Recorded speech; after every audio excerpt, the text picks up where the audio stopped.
social juices. Social lubricant. Social lubricant. Yeah. Yeah. Okay, so hello. Hi.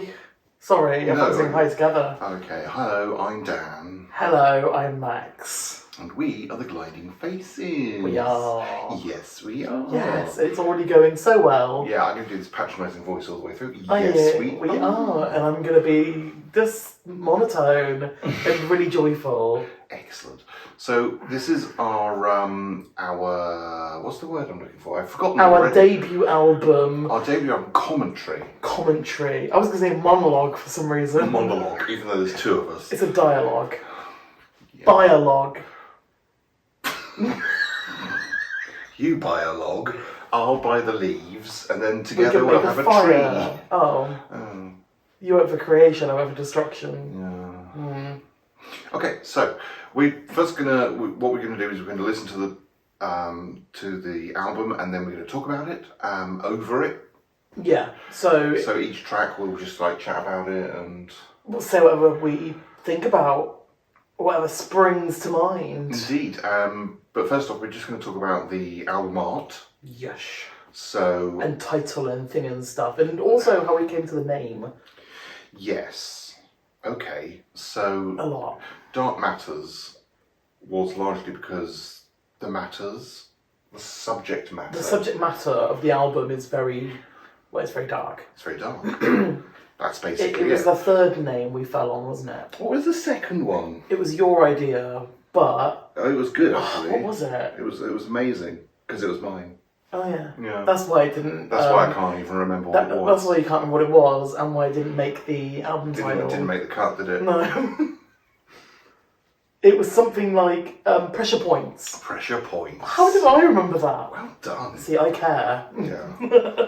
Pressure Points, because For the same reason, really. Yeah. These are sort of like touchy subjects for some people. And a lot of every single song is very sort of like emotive. It's very sort of like touch and go when it comes to the way you could interpret the lyrical matter. And it's quite sort of charged as well, isn't it? Sort of emotionally charged. It's very passionate. Yeah. But it's very cold at the same time.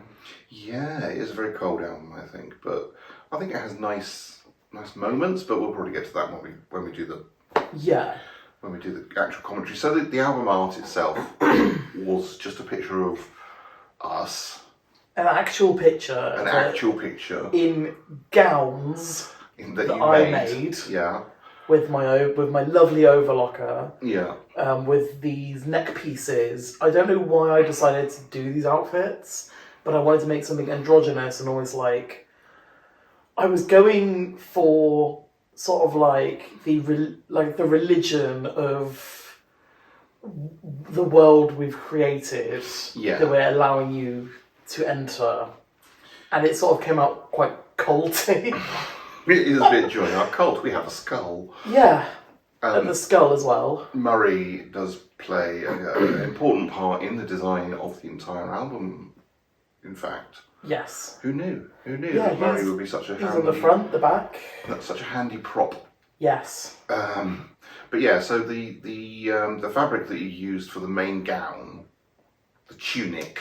I found it in the fabric site I use to make my outfits for drag. Yeah. And I just saw it and it had faces all over it and it was black and white. So gliding faces. Gliding faces, and I just thought it just looked quite... I thought it looked like faces melting on like a wall. And the socks match. And That was a find. The socks. That was a good find. Found them in... Well, I'll just say where I found them. Yeah, I guess. Plug. Found them in Primark. Amazing. Socks with weird faces on. And they're the exact same design. Yeah. So... It's not something you find every day, because you didn't... Obviously, that fabric isn't from Primark. No, It's so... from somewhere else, so... But yeah... And then obviously the red and the blue reflects the colours we've been using ever since just from the start, even from when we introduced ourselves as the Gliding Faces, we had the blue for you, the red for me. Yeah. The colours, the shoots we did, everything was red and blue I don't know why we settled on that, but then it also turned out to work really well for this album. Yeah. Yeah, hot and cold and sort of up and down and other opposites. Passionate, hot emotion and cold. Despondency. Yeah. Dissatisfaction with life. Depression. Depression, yeah, basically. Anhedonia. Yes. It's a drag name, Anhedonia. Anhedonia, lovely. We're Covering all our bases. covering all the bases. So, and then we found a lovely picture on the Tinterwebs Yeah. that was kind of, it looked like where our sort of cult would be, something like abandoned space. It's all CG, but it looks lovely, and so good time. It's sort of like dystopian. Yes, it is. It's very dystopian. It's very like the dystopia of the mind when it's gone through A load of a lot of shit. Yes. Yeah. Is that it? Are we done? Yeah, and the gliding faces we found because we filled out a thing online with our favourite things. Yeah, it was like, what's your favourite part of a prospective partner? It's like face. Yeah, we both were like, yeah, faces are nice, and what's your favourite colour? We put several in. And We did, yeah. Well, they were the same, but in different order. yeah, and we filled all them out, and then it just spat out. It spat out gliding face, Yeah. and we were like, ooh, Yeah, that's quite sort of like a lot of imagery. A lot of imagery, very 80s, and I think also, as DJ Rob Harvey has said, It's a bit camp. bit camp. Yeah. Wow. You can't really dance. So, I think we really liked that idea that it just sounded not glitzy. It's kind No. of mysterious in a way, isn't it? It's sort of like, all I can imagine is like decapitated heads floating in a bathtub. That's what I think about. That's not what I think. I think about sort of neon outlines of faces, literally sort of going by like a car window as you're driving or something. Oh. Like a very futuristic sort of Blade Runner kind Yours of is feel. yours is quite sort of, yeah, yours is sort of like Tron, Blade Runner, and mine's sort of more well, You just need a awful. therapist kind of thing. maybe. Yeah, maybe.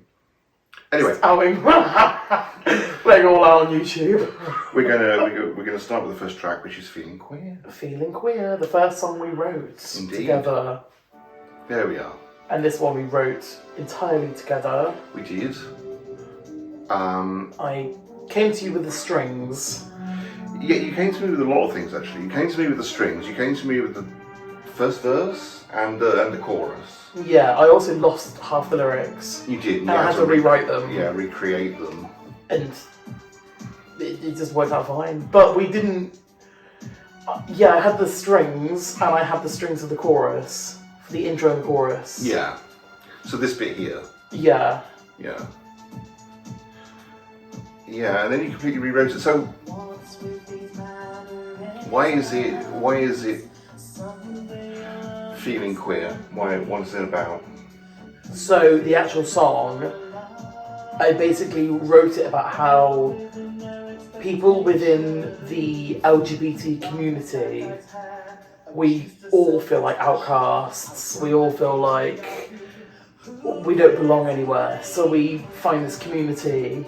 Well, we get older and we go to the clubs and we meet other people who are in the LGBT community. And within that community, there are then also subdivisions. Yeah, absolutely. And places in which people sort of float towards, and then also there can be like mini wars between the groups, and yeah, and also infighting within those mini groups as well. Yeah. So I think it's one of those things where I never felt part of the LGBTQ community when I was younger. And it's only recently in the last sort of 10 years that I've felt that I integrate more. yeah, I don't know why that is really. I think just sort of being in a couple for so long and everything, in Hastings, I'm not really. I don't know. I was very sort of introverted, yeah, and I think, and I've sort of come out my shell a lot since then. I Yeah. never really felt like I connected with other other members of the LGBTQ plus community, and it's like, well, Yeah, like I found it quite. I was the opposite. So I found it quite enlightening at first, and then I sort of entered like. I actually entered like the bear community. I met a lot of amazing people, and then sort of uni started to take over more. But then I started doing drag, so it sort of flipped on its head. And I kept those friends and like there's people I'd met. But doing drag, it's literally just like you meet hundreds and hundreds of new people all the time. sure. And honestly, people come up to me now and they're like, "Oh, do you remember me?" And I'm just like, honestly, I don't, because I've literally met you once on a night out when you were probably pissed. I was probably a bit wavy. Yeah. And like the whole community is so chaotic and so full of like, it's very vibrant and it's very, there's a lot going on. Yeah, there is a lot going on. It's a lot to dismantle in one song. But yeah. But So- it's sort of the idea like the LGBT community comes alive at night. Yeah, definitely. Yeah. Which is probably a theme of this album as well. Yeah, definitely. Next song then is In the Dead of Night, the original version. The Yes. album version. The album version. You can explain this one. Okay, so In the Dead of Night started. Wait, how did it start actually? It was the second. Was it the second song or the third song? I think it was the third song. Okay. But we wanted to do something a bit more upbeat and dancey after Feeling Queer, which is a bit sort of middle tempo. Wanted something a bit more It's a bit energetic. camp, isn't it? Actually, Feeling Queer is quite camp. It's quite theatrical. Yeah. This one's very sort of like. Dancey It and just- sort of like yeah. takes you on a journey. I think In the Dead of Night really is a very insecure feeling song. It's like, you know, I had the lyrics. I was walking back from somewhere. Suddenly the melody with all the lyrics went into my mind, and I was just like, I was actually really drunk. right. I was really drunk. I was feeling really crappy. It was actually this time 2 years ago. Right. Early midwinter. I felt awful. I was just like, and I just had these words in my head, and I felt like I had to exclaim that being in a place that was very dark matched how I felt on the inside. Sure. Which kind of helped. Okay. Not necessarily helpful, but No, but you once you sort of get your head around something, you get familiarise yourself with it. It's less scary in a way. yeah. Um, And you sort of added your electronic feel. and you wanted lots of strings as well. And we got Pam in. We did get Pam in. Pam is a character we've created. We got a lot of sample banks and stuff like that. A lot of libraries of different sort of strings and choirs and everything. Just lots of different Just things. lots of everything. And Pam is the woman you hear going, Oh! and we just imagine her having big, thick rimmed glasses and She's got brown curly hair. brown curly hair. Yeah, sort of quite short. And she's the one who gives it in any given choir. There's always a Pam, and that's the And she's just giving it her person all. giving it the most. And we're just, sometimes she's on her own and you call the track Pam. I Just just call- Pam. yeah, the track head is called Pam. Yeah. Or turn Pam down a little bit. She's a bit much. Yeah, Pam's sort of giving it a bit too much. Yeah. Yeah. But yeah, this is it's a nice dance song, and I think. Although actually, because we did the single version because we lost the original. We lost it. Okay, I did. When I transferred from one iMac to a new iMac. Yeah, you can't help it because you got better things. So. Well, yeah, but because of that, I lost the original project file. So all the productions, we had to reproduce it for the single. Yeah. But it actually turned out, I think it's better. like how it happened. The single version isn't necessarily better, I think but I it- like that the album version really fits the feel of the album. Oh yeah. And the single version is like a proper. It's lighter. It's lighter. It's and lighter, dancier. but it is so dancier. Yeah. And we don't have the guitar solo at the No. end either, which I kind of gone off now. To be honest, You've gone off there. I've gone off the guitar solo. Oh, okay. You wrote it. I did, yeah. I just said more. Yeah. But then How'd this you is like our it? debut album, so we might make changes for the next one. Yeah. Yeah, lighten the load. Who knows? So what's next? Sugar Pill. Okay, this was a while in because I started to write chords that you would approve of, because it steps up. You're not supposed to. I mean, there's like an unwritten musical rule that if you're starting on say the root of a key chord, the root chord of a key. So C major for a C major key. Yeah. You shouldn't then step up a tone for the next chord. Right. So, but I did that, but I think I did it in a minor key, and it goes up to a diminished E. I think it's in D minor. If it was in D minor, it would go to a diminished E. Anyway, and I thought, oh, that's quite fruity. I thought you'd like that. I did like it. Oh, good. That'll be why. I liked it because the chords don't really. I think because you only stepped up a tone. Yeah. It's sort of just like tension. Yeah. And the song doesn't really leave itself very much. It's not very dramatic, this song. No. It's more about the sort of like little sounds. Yeah. Because you've got these little glitchy bits and bobs going on in the Yeah. background. There's strings again, because this album is just like It's just strings and choirs. chamber dark synth. Chamber, dance, synth, pop stuff. Yeah. Yeah. But it's a very nice chorus. I didn't write the chorus this time. Or did I write it? I did. You wrote everything bar the Bar the mid second- late and the second verse. Yeah, I didn't write the second verse. And I wrote this second verse, but this is actually the only song where the only other song is Icicle Works, where we did a sort of hand-in-hand lyrical workshop. I do prefer working that way, because I Yeah. think when we do that, we end up with something like Sugar Pill or Icicle Works, but it's just very sort of, you can tell we bounce off each other quite well, I think. Yeah, you sort of where you might hit a roadblock or I might hit a roadblock, you can go, well, I would actually take it this way, and I know I can because I haven't had to think about it yet.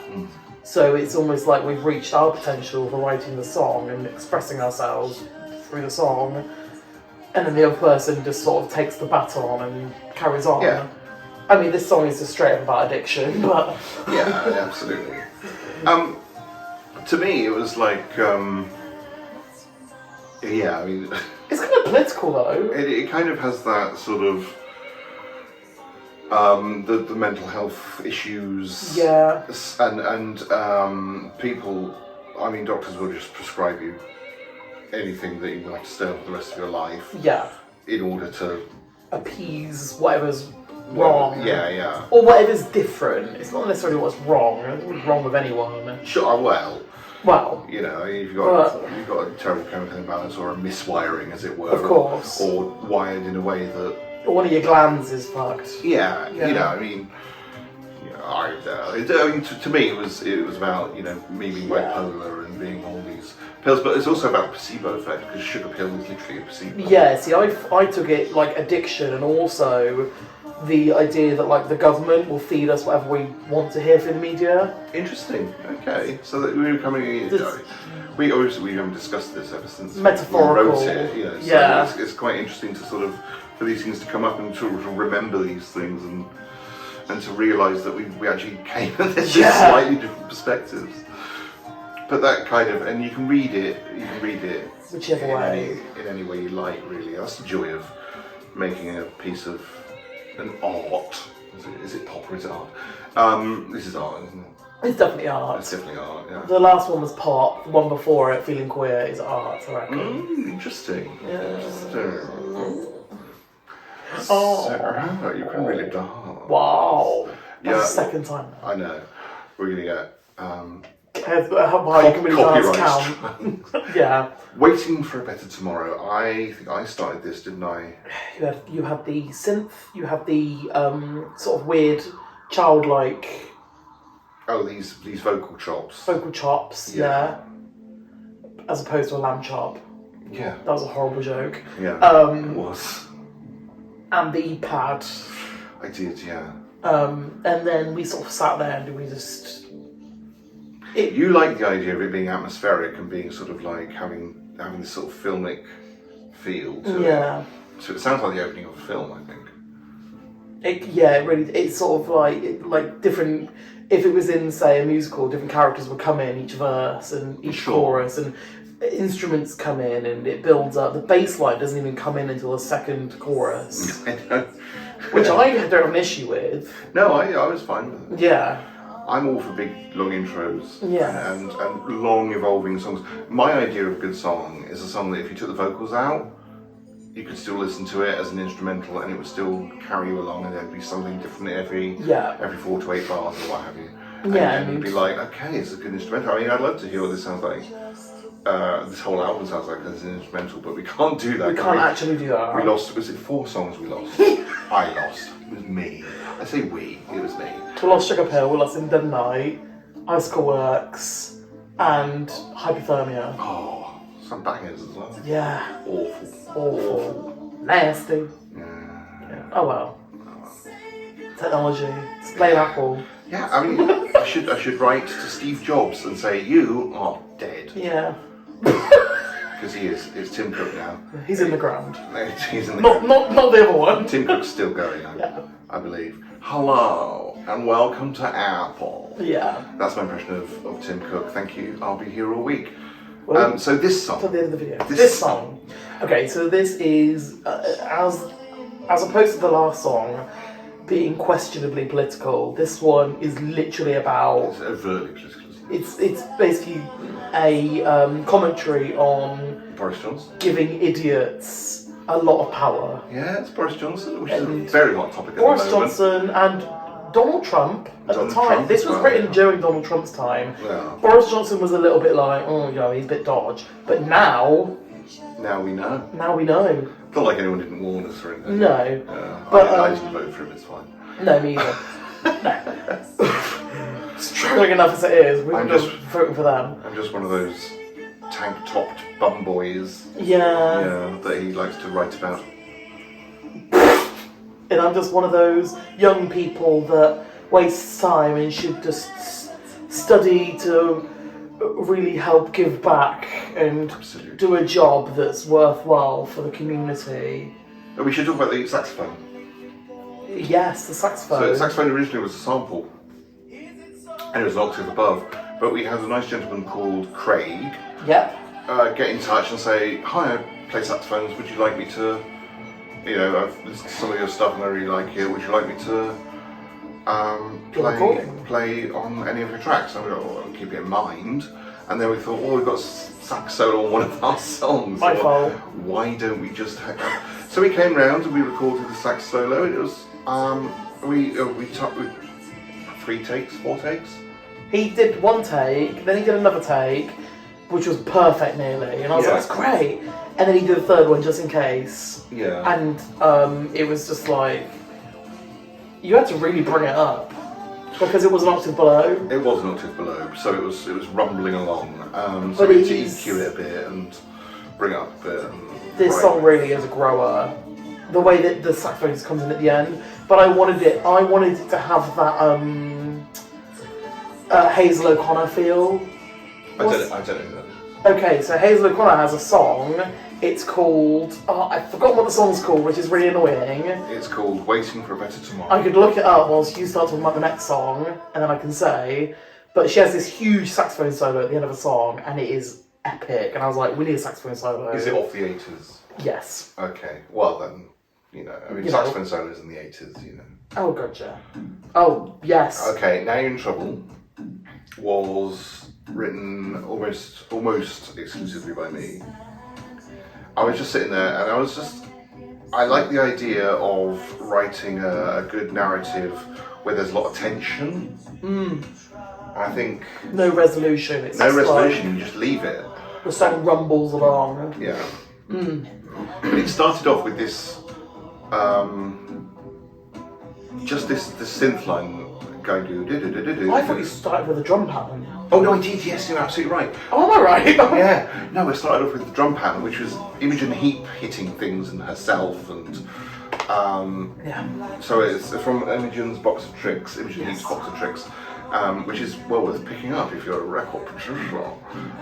She's great, Imogen She's Heap. great. We love Imogen Heap. Yeah. Very talented, very forward-thinking, and very clever. Yes. Very Anyway, technologically advanced. Yes. Yes. She's like the Borg. Yes. She's a musical Borg person. Or Robocop. Same. Also, the Hazel O'Connor song is "Will You." Go Yeah. listen to it. Banger. Do it. Yes. Now you're in trouble. So it started off with this drum pattern, and I just started doodling the synth line over it, and I was like, yeah, that really works. And then because I was writing for us, I thought, gotta have strings. Rather, not writing for us, rather, I'm writing for Max as well. Yeah, that's which pretty should probably much it. include some strings, because I was string mad at the time. I love strings. It's my favourite form of instrumentation. Sure. But no, you have this sort of like, it's quite a big song. It's got this section of strings that comes through 3 times. Yeah. It's got a middle 8 that happens twice. Yeah. And it's got like 4 or 5 verses, but by different people, Yeah. which only happened because Well, we sent it to Neil Francis yeah, to listen to, and Neil was like, "Oh, I love it. I've got to sing on it." yeah.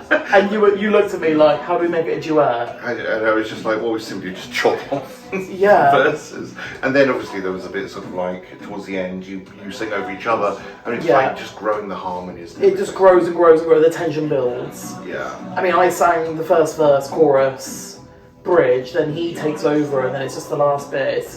It just really works. And also, I thought of the harmony for the first middle 8, and then Neil did his, and he added ad-libs to that. So it was Yeah. like, it went from like 2 to 3, and then the chorus at the end is 4, Yeah. and it's just, with double tracking as well, it just became this like, It's a bit absolute... of a behemoth, isn't it? So it had to be a single, really. Yeah, but again, it's not like Feeling Queer mid-tone feel. No, it's got this sort of, it's quite sort of sneaky, kind Yeah. of covert, almost in a sort of sexy 007 kind of feel to it. Yeah, But that's not, like round the corner, sort of like. yeah, sort of clandestine. Yes, What a good word. I don't know what that means. Clandestine is like cloak and dagger and, Oh, cool, yeah. and espionage. And, anyway, so this is It's got my Fosters. Bryn. This is a sample. Bryn. This is a Bryn of I think he's an opera singer called Bryn, Yeah, a Welsh opera singer. but any time he appeared, whenever this song comes on, Bryn. like a Bryn, and I remixed him as well. He did. Which is Of fun. the single, yeah. Ee-oo, ee-oo, ee-oo, ee-oo. Yeah, It was like that. Okay. Okay. And then what you do with the mid-tempo creepy track, You double it. double time the kick drum and just throw it in there. Boom, boom, boom, boom. Yeah. Anyway, yeah. So this is a It's great. It's a really good like middle album sort of like reflective moment. yeah. And this synth line, the synth line that runs all the way through it, is actually an ARP Odyssey patch, and it's got this buzzing. Not Abe's Odyssey. No, ARP Odyssey, and it's got this buzzing in it, and it sort of Yes. fades in at the end. And At the end, you only hear it then, and it's Yeah. like, It's really oh, nice. okay. Okay. Okay, a wash. The other song that you had this completely done. Yeah, I did the bag. It's the same with the previous one. I'd done a guide vocal and sent it to you, and you really liked it. You sort of went ego, and it's the first sort of, besides Wings for Better Tomorrow isn't quite a ballad. This one is more like a ballad. Yeah, this has had quite a bit of airplay actually. It has. Yeah, which I'm sort of surprised at because it's quite long. It actually really reminds me of like, it gives me sort of like Olive vibes. Right. But without the heavy sort of like industrial feel. Yeah, okay. It doesn't grow, it just sort of sits there with all these atmospheric sounds that merge and wash over, like literally wash over each Wash other. over, yeah. And it sounds like you're on the beach and you're just like, you just flop down, you're like throwing sand in the air, you just, all you can hear is just, it it feels like a cold, wintry beach day. Oh, definitely, yeah. But I wrote the lyrics. It's just swathed in these sort of nautical themes. Yeah. You know, shipwrecking and there we are, shipwrecked. Yeah. The taste of what is it? The smells of sea in the air. The salt stiffens your The hair. salt stiffens your hair. Yeah. Yeah. Good, very, very picturesque. Yeah, it's very evocative. It's very sort of Yes. like visual and sort of tactile almost. Salt can only stiffen your hair if you've been sat there a while. Yeah, If you've been sat there a while, just like, yeah. what the hell is going on? I think I was probably missing Hastings at the time. Probably. Because, you know, spending all the time on the beach and all the rest of it, you do kind of get that sort of feel to it. But then that's all a metaphor as well for being this relationship which is failing and they're sort of blaming each other. Yeah, and one side's sinking and the other side is like, well, I'll just sit on the sand and wait for you to, you know, Sink or swim. sink or swim, bab. Relatable content. Yeah. So your vocals here are very nice, by the way. Thank you. That's alright. And they're double tracked in octaves. Double tracked octave. Yeah. So Which is it's a journey. it's a journey and also a sort of I'm a dab hand because I'm not amazing at doing harmonies. I can do them, but I find an octave harmony I can just be like, oh yeah, it's like this. Octave harmonies are easy, to be fair. If you've got the range. I don't have the range. I mean, I do octave harmonies on my own stuff sometimes, but it's like it doesn't, you know, it has to be a very minimal kind of melody. Yeah. But this kind of goes up and down, and it sort of, and you follow it nicely. It just moves. It doesn't leave you stale at all. It's just a nice. It does give you that ambient, late 90s, early noughties, chilled sort of like. It's almost like Chicane sound. or something. Yeah, like a chill out track by Chicane. Yeah, definitely. Yeah, Ministry of Sound released a full chill album of like 2001 to 2003 or something like that. Yeah. It's a full era of like, whilst they're doing all this dancey stuff, they were like, OCIB here's stuff, all the isn't it? chilled stuff to like counteract. For the morning after, basically, Yeah. and the cunt. Great. have a screwdriver and just use some vodka to pick you back up again. Absolutely. So yeah, That's I've cute. got a huge amount to say about this song, apart from the fact that I do really like it. It's a lovely song. When I hear it in the car, it's like, oh, it's just one of those ones where you go, there's nothing wrong with it, it's just great, it's a banger. It's a banger. Although it's not really a... If you're in the mood. Yeah. Yeah. It's a nice chill out track. And Definitely. also, it's really weird because that sort of, that bass line, because there is a bass line in it, but it's an arp.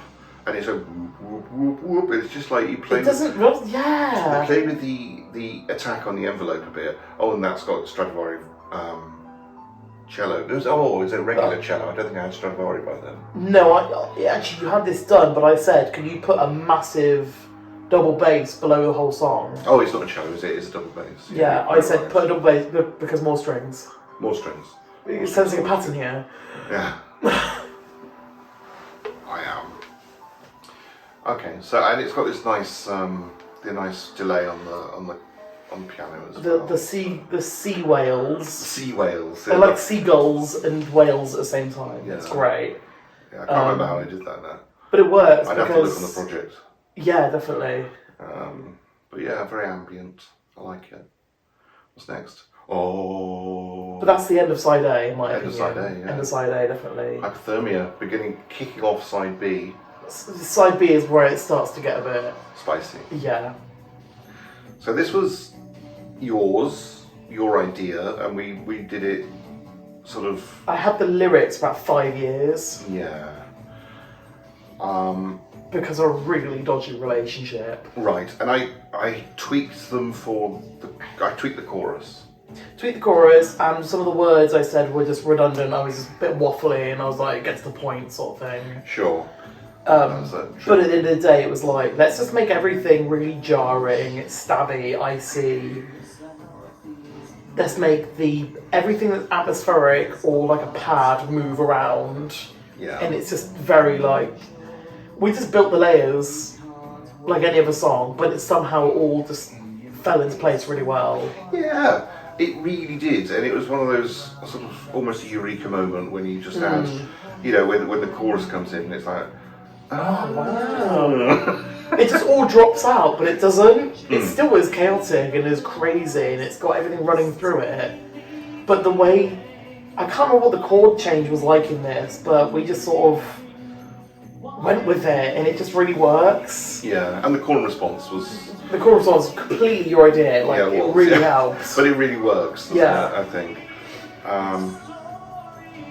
But I don't, you know, my vocals on this album are limited to Feeling Queer.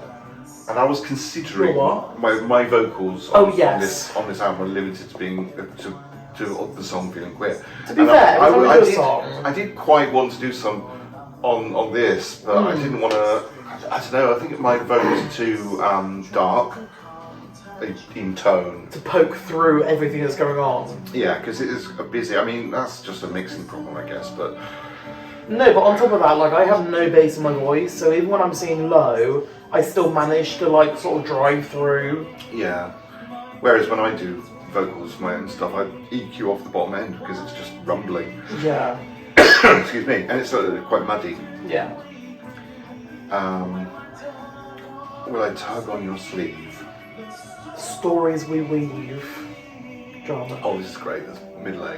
Yeah, the middle eight is probably one of the best middle eights in the album. Yeah, and it reminds me of for some reason it sounds French to me. I've always thought that. Really? It's like, it's almost like Voyage Voyage. Yeah, it is a bit. No, we're not going down that road. Well, look, you're not on the road at all. Not going anywhere near Not- Voyage Voyage. no. It's just got, you know, racially insensitive lyrics. It's bad. It's bad. Honestly, But I it's love bad. the song, but those It's a lyrics- banger, but those lyrics are awful. They haven't aged well. Anyway, and we got icy crystally bells in. We have huge bells.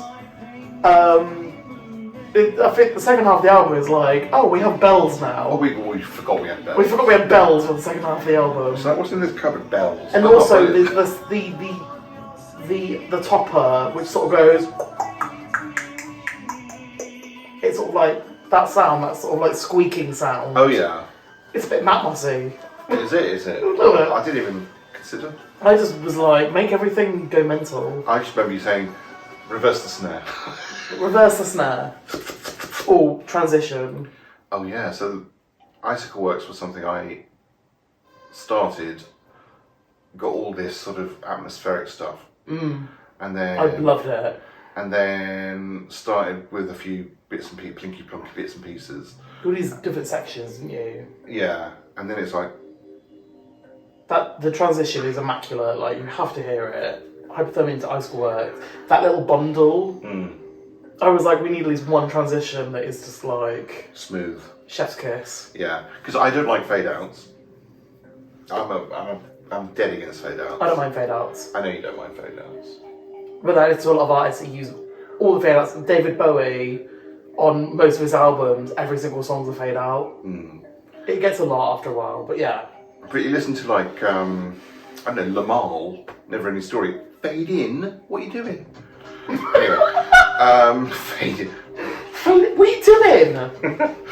This is not the 80s. Oh wait, it's the 80s. It was the Yeah, this one, I sort of said, I like this bit, this bit, this bit. Let's make a song out of these. Yeah. And then it's sort of, we didn't really touch any of the music. It was more about the, Making the narrative of the story, of the lyrics. yeah. And then it was like, with the Hogwarts bit, I mean, everyone. We were crying. We could not get We that. I couldn't record the Hogwarts bit. It's really difficult. But every time I started it, it was just like, children's collecting your life. And recording it 5 or 6 times.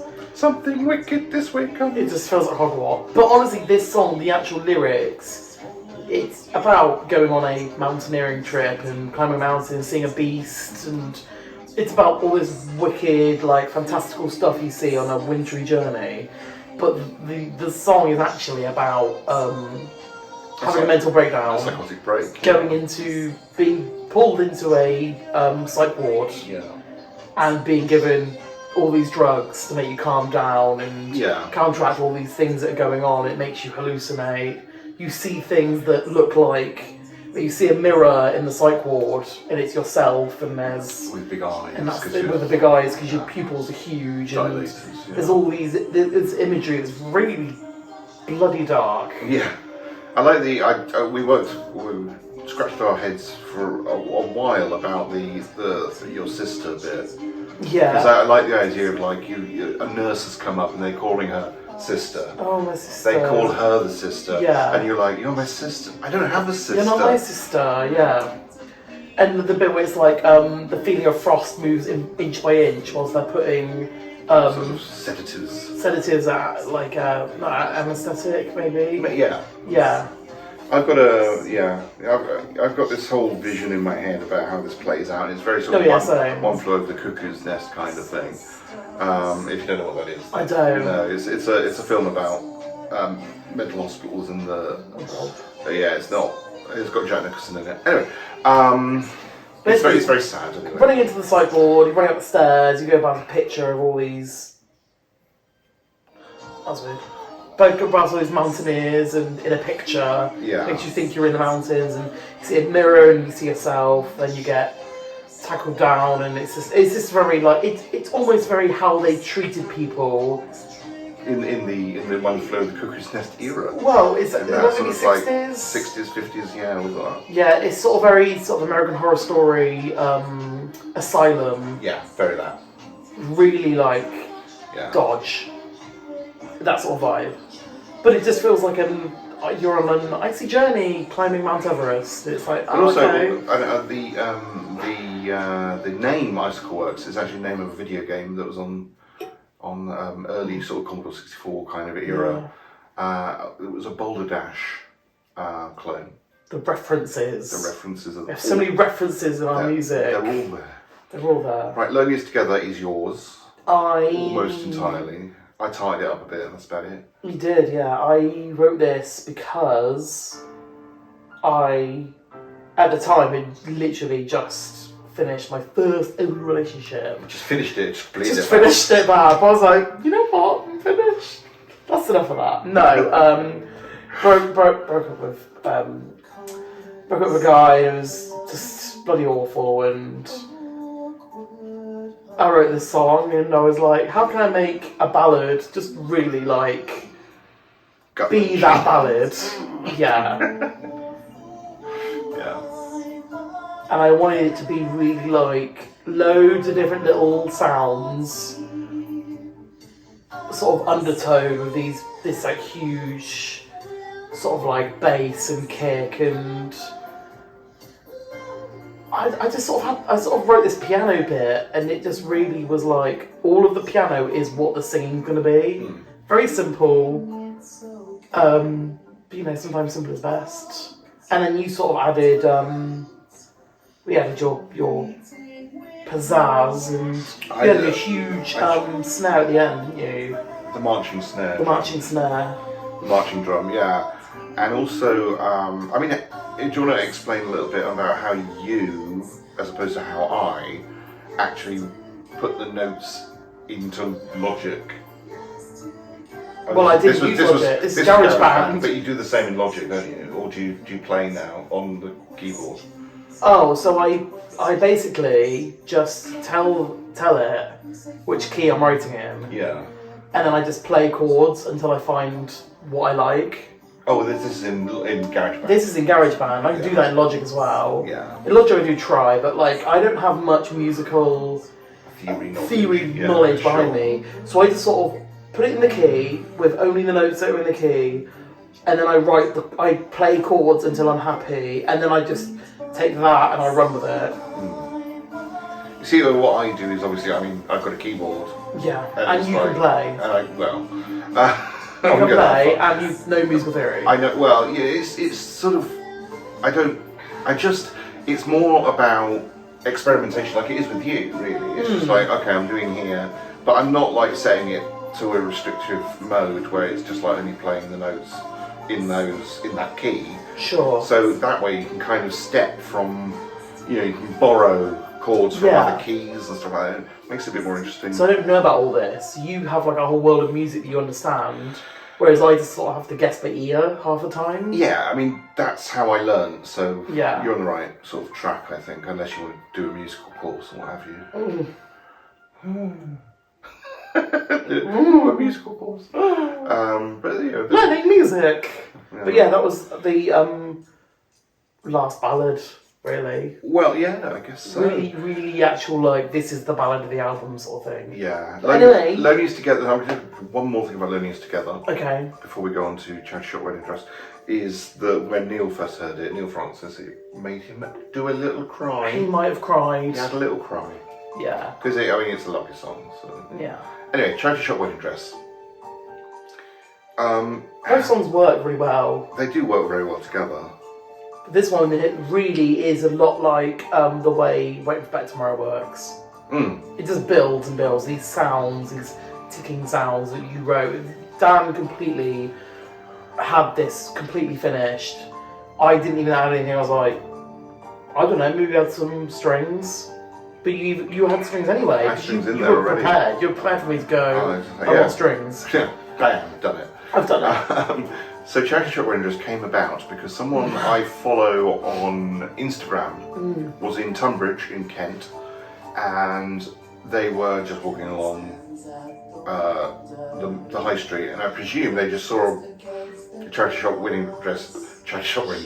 They just saw a wedding dress in a charity shop window. They took a picture of it. They put it on their story. I saw it. Took the piss. You were like, I thought Charity Shop Wedding Dress is actually a really good title for a song. yeah. So I just came up with this sort of narrative of this little girl who goes to a charity shop and wants the what they call jewellery box. Yeah, it's like a With ballerina. Ballerina jewellery box. Yeah. And then you sort of, and it's just sort of a bit of an analysis of like disposability of stuff and what happens. It's like when people die, cheery. But when people die... None of the songs on this album are cheery. No, I know. But, you know, it's like when people die and you clean out their houses and Some of the stuff like stuff that. goes to charity. Some of the stuff goes to charity and it's like, the smell of death. But, you know what I mean? Dust. I hope they wash this. It's like, just never buy straightening irons. It's been through a dead woman's hair. Hair's dead anyway, it's fine. Yeah, well, you know, not attached. Anyway, and the narrative obviously continues, and this little Yeah. girl, is she the same woman? Does she become the woman who owns the wedding dress, who never made it to the wedding? Or rather, it's a simple item that was taken by a girl who just wanted a jewellery box, and in its place, it's a wedding dress that resembles non-marriage. The bride died. Probably. What happened? Yeah. Probably. Never Like, been worn. it's So she never got to the church, unfortunately. no, which is really sad. Yeah, it's just Which is heartbreaking, actually- isn't it? It's bloody awful, but it always reminds me of about Flash's album, about basically on their wedding day, the groom dies in the car on the way, Oh, and his whole album just becomes this whole concept about like dealing with grieving, about your partner dying on your wedding day. Yeah. But it's not that similar vibe. It's very dramatic. It's very I found out the there's string actually- line at the end is bloody amazing. Oh, thank you. I've actually found out a way you can stop. You can actually prevent that from happening. What? Yeah. Dying? Dying on your wedding day. What? Don't get married. You heard it here first. Great. Yeah. Woo! Never getting married apparently. Oh no, that's not what I'm saying. Oh, okay. Just like, I should be disappointed in my future choices. but if you die, don't blame me. That's what I'm saying. Okay, alright. Yeah. Right. Cut Out My Heart was yours. It was mine. Not that we have like yours and mine, but you know, I think we do sort of. We sort of have children that we sort of like show to each other, and then the other sort of goes, "I really need this." Say like that. They're like, don't know that. I was about to say something really bad. Well. I'm not going to. Okay, that's fine. But, no, They've gone. It's all. I've gone. Right, Cut My Heart. So basically, this is actually about my second relationship that fucking fell through. Right. Yes. Was a journey. And the next two songs are also about We'll get onto those. So essentially, I just was really feeling bloody awful. I didn't know how to handle a kind of second relationship where I thought the first one I learned everything I thought I needed to learn.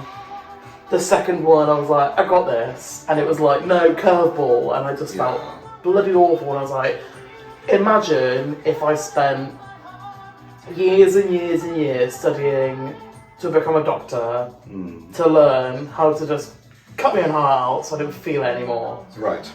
Rather than actually going through the trials and tribulations of grieving and dealing with the relationship being over.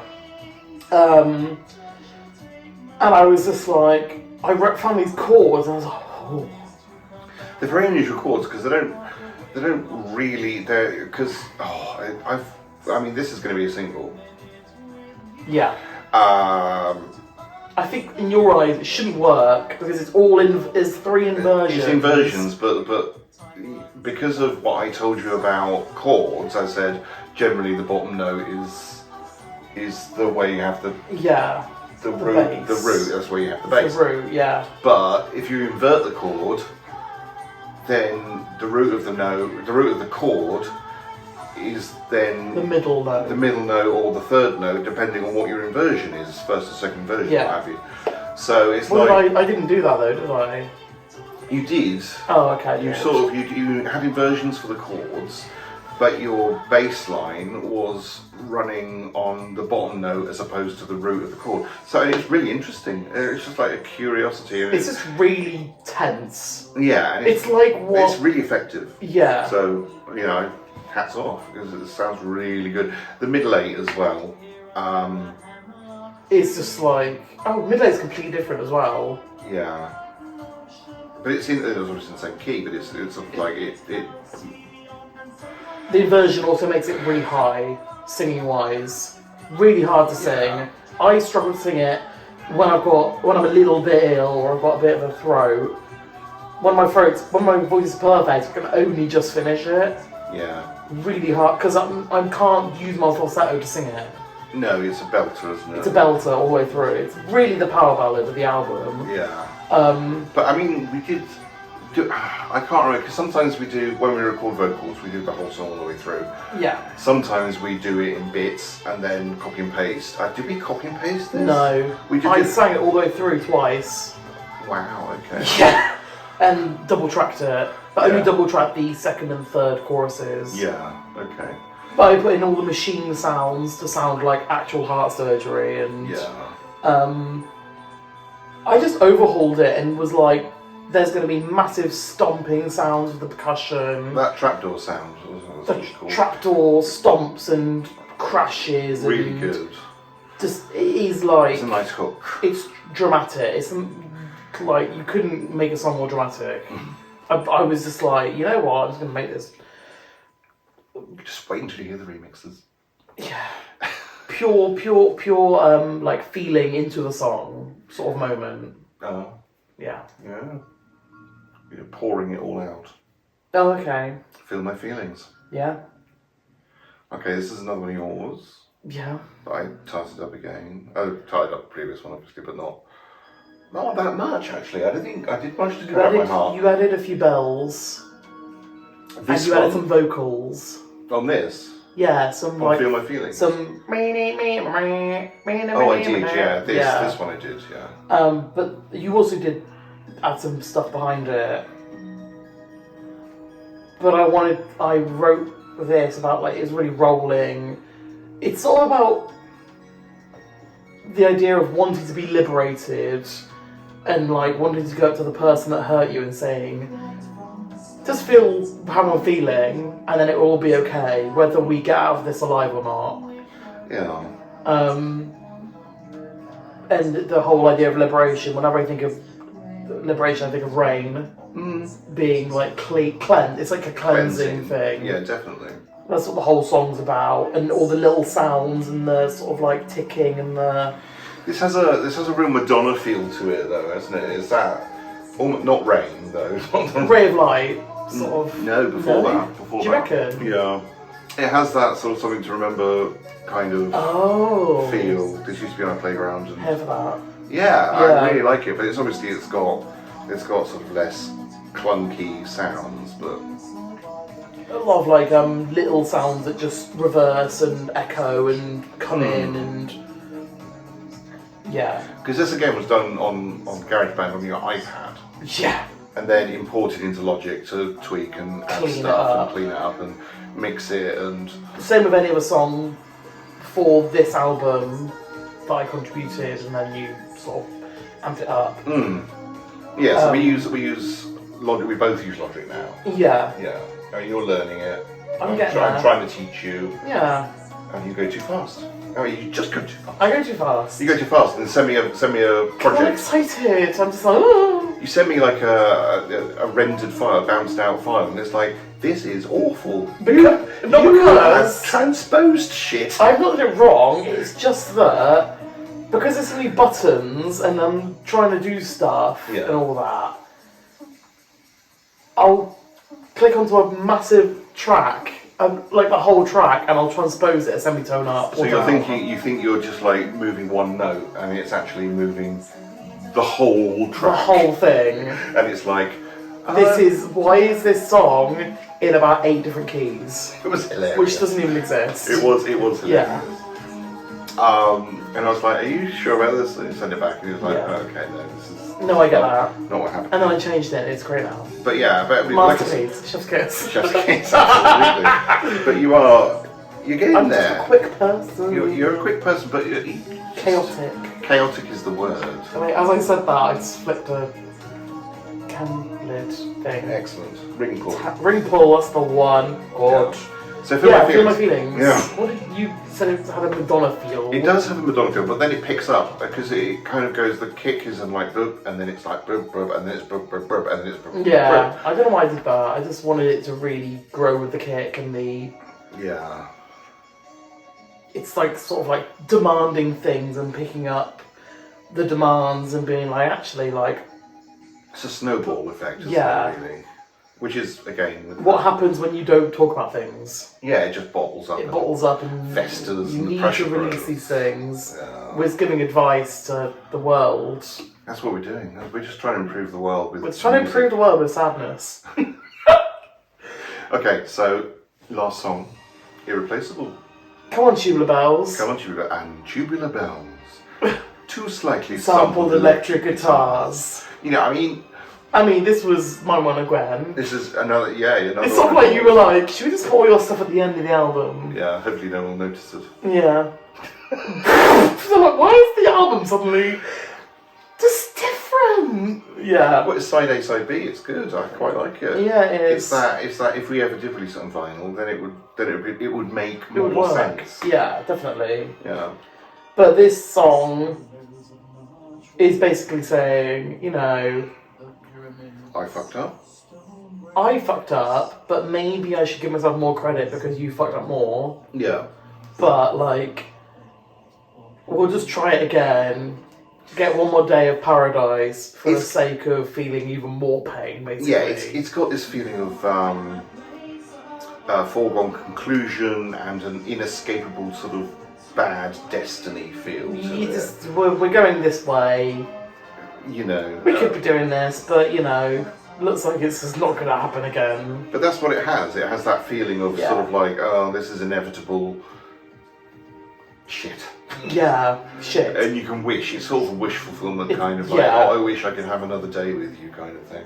Well, It's like, and that could, I mean, it could actually work for, it could work for a relationship, it could work for somebody like, that was really close to you, who's passed away. Yeah, You absolutely. could take it that way, and as I grow and as I experience more in what I've written for this song, my views to this song might change. Yeah.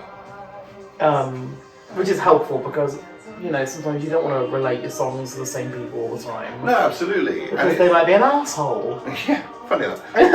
And it's like, you know, when I write songs on my own, Yeah. it's like I like to make up narratives that aren't anything to do with me, are just stories. Yeah. You know, obviously you put yourself into it because you're writing it, you can't not. Good delay. Oh, this is a great middle A, yeah.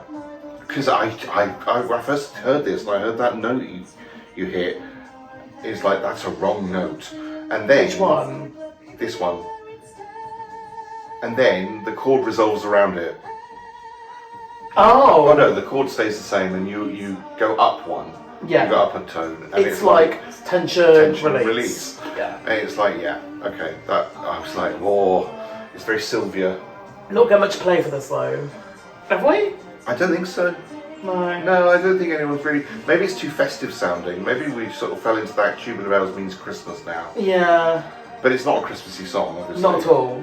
It's kind of triumphant sounding as well, which is kind of weird and misplaced, perhaps. Yeah, like you could easily translate it to like a Your Royal Majesty's marching band sort of vibe. But I really like the sound of it. I've always thought that the bells should come out of Christmas. Yeah. You know. I mean, when Vote them off. vote them off. Yeah. I mean, like most of the when I was writing for this album, I was in the mood for like layers and layers and layers of little sounds. Besides "Cat on My Heart." Yeah. But that was just the way I felt. I just was enjoying the idea of production Yeah. and all that. Why not? Yeah. And that's it. That's the That's the end of the album. And that's the end of the commentary. It is the end of the commentary. Thank you for joining us. It's been emotional. It's been totes emosh. We have been the Gliding Faces. And we'll be back with, Cut Out My Heart is coming out on the 4th of February. In about 2 weeks or so. So we hope you enjoy that. And then there's another single coming out after that. And then there might be more stuff. There might be. We're saying might. And there definitely is. Yeah. Not like we haven't got loads of stuff lined up. Yeah. Okay. Love you. Bye. Bye. That was a bit much.